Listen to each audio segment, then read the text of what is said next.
ఈ రోజున మా పార్టీలో జరుగుతున్నటువంటి పరిణామాలు నన్ను చాలా తీవ్రంగా కలిచివేశాయి. ఎందుకంటే నేనెంత చంద్రబాబు నాయుడు గారి యొక్క భక్తురాలిని. ఆయన ఒక గాడ్ ఫాదర్ లాగా 20 సంవత్సరాలుగా నేను ఎప్పుడు కూడా పూజిస్తాను, గౌరవిస్తాను. ఎందుకంటే మా నాన్నగారు పార్టీ పెట్టినప్పటి నుంచి 82 నుంచి కూడా మా ఫ్యామిలీ తెలుగుదేశం పార్టీ సైనికుల్లా పనిచేశారు. మండల పరిషత్ నుంచి, మండల పార్టీ ప్రెసిడెంట్ నుంచి పార్టీకి కంటిన్యూగా చేసినటువంటి ఫ్యామిలీ. నాన్నగారికి రావాల్సినది నాకు లేడీ కోటాలో 2004 నుంచి ఆచంటలో సీట్ రావటం జరిగింది. మరి అప్పటికప్పుడు చంద్రబాబు నాయుడు గారు టీచర్ పోస్ట్కి రిజైన్ చేయించి నన్ను రాజకీయాల్లోకి ఆహ్వానించారు. చాలా శుభ పరిణామం. సో నేను అంతే కమిట్మెంట్గా తెలుగుదేశం పార్టీలో నేను పనిచేస్తూ ఉన్నాను. ఇప్పటికీ కూడా నేను పనిచేస్తున్న చాలా చాలా గౌరవిస్తాను నేను చంద్రబాబు నాయుడు గారిని, లోకేష్ బాబు గారిని, వాళ్ళ ఫ్యామిలీని, పార్టీని.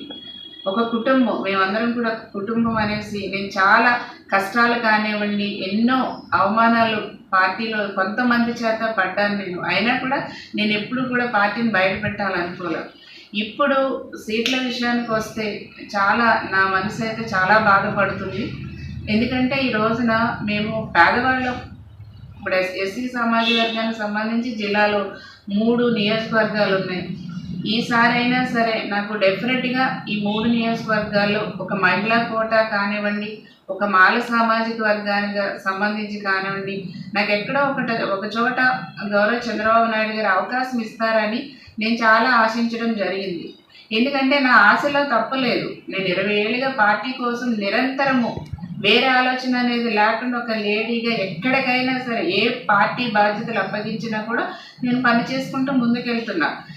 మరి నాకు 2004లో ఆచంట నుంచి ఇచ్చారు, ప్రజలందరూ గెలిపించారు, పార్టీ సపోర్ట్ ఉంది, లోకల్ సపోర్ట్, అందరూ కూడా నన్ను ఎంత అభిమానించి గెలిపించి అసెంబ్లీకి పంపించారు.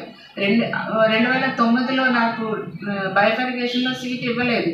అయినా సరే నేను ఎప్పుడు కూడా బాధపడలేదు. సార్ నిర్ణయానికి వదిలేసాను. 2014లో చింతలపూడి నుంచి నాకు టికెట్ ఇచ్చారు. చాలా సంతోషంగా ఫీల్ అయ్యాను. నేను కష్టపడి తిరిగి అక్కడ ఉన్నటువంటి చింతలపూడి ప్రజలు, నాయకులు అందరూ కూడా గౌరవించారు.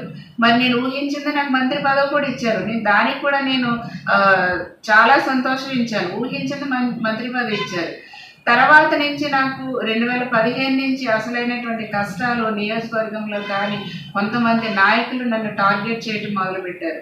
అయినా సరే నేను మాట్లాడితే నా పార్టీకి, తెలుగుదేశం పార్టీకి, చంద్రబాబు నాయుడు గారికి ఎక్కడ ప్రాబ్లం అవుతుందో అని నా కష్టాల్ని, నా అవమానాల్ని, నా బాధల్ని నేను మనసులోనే దిగమింగుకున్నా. ఎక్కడా కూడా నేను ఇప్పటివరకు బయట పెట్టాలనుకోలేదు. అసలు నేను ఆలోచనే నాకు ఎప్పుడు రాలేదు. ఎందుకంటే కుటుంబం కాబట్టి మనం అన్నీ కూడా అడ్జస్ట్ అయిపోవాలనేసి నేను పార్టీ కోసమే సిన్సియర్గా పనిచేస్తూ ఉన్నాను.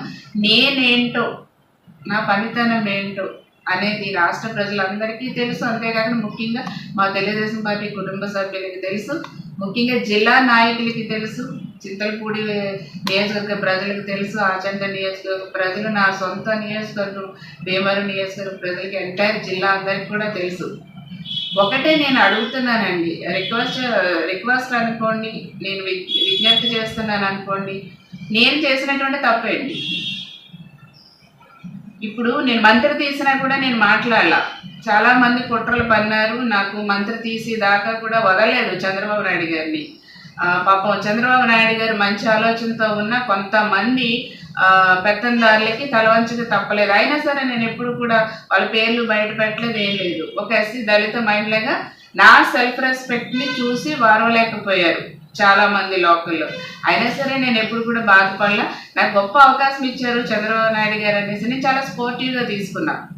తర్వాత ఇంకా అదే కంటిన్యూ చేసి నా మీద లేనిపోయి చెప్పటం. Please subscribe .news.